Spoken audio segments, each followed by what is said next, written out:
Bonjour Marion d'AOC Conseil. Alors aujourd'hui, je vais vous parler de vente de vin sur Internet. On se rend compte actuellement avec le confinement que pas mal de cavistes et de vignerons sont en train de mettre en place des solutions pour permettre à leurs clients de commander à distance. Sous deux modalités principalement. Tout d'abord le click and collect, qui est finalement le système du drive de la grande distribution, où le client passe commande sur Internet et vient récupérer la commande chez le vigneron.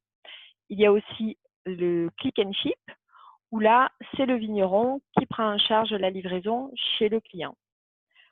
Aujourd'hui, selon les études, on estime que 9 à 11% des ventes de vin en valeur en France sont réalisées sur Internet. Et il existe plusieurs modalités.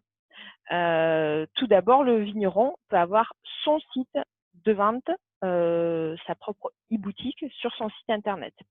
Le gros avantage, c'est que le vigneron a une totale maîtrise des prix de vente.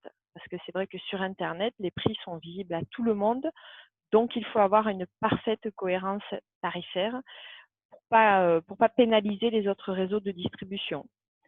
L'inconvénient, c'est qu'il faut quand même avoir un site à gérer, donc pouvoir y consacrer un peu de temps et avoir un outil du point de vue technique qui soit performant.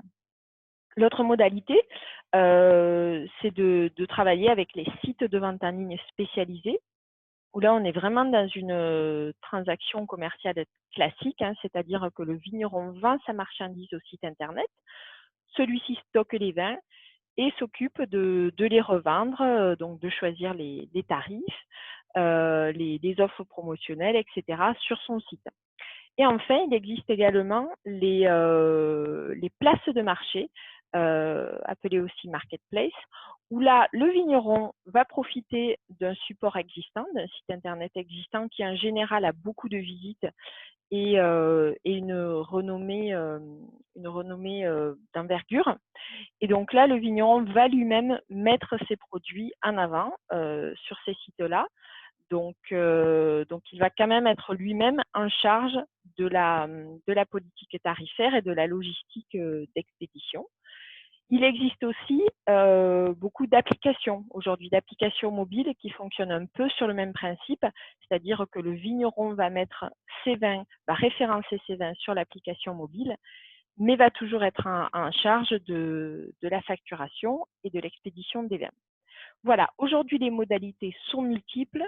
Le plus important, comme je le disais au tout début, c'est d'assurer une cohérence tarifaire sur ces différents supports et de voir quelle modalité est la mieux adaptée aux vignerons. En tout cas, les clients commencent à être aguerris à ces modes de consommation, surtout la génération des plus jeunes, les consommateurs de moins de 35 ans.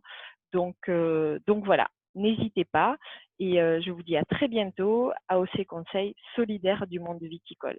Merci.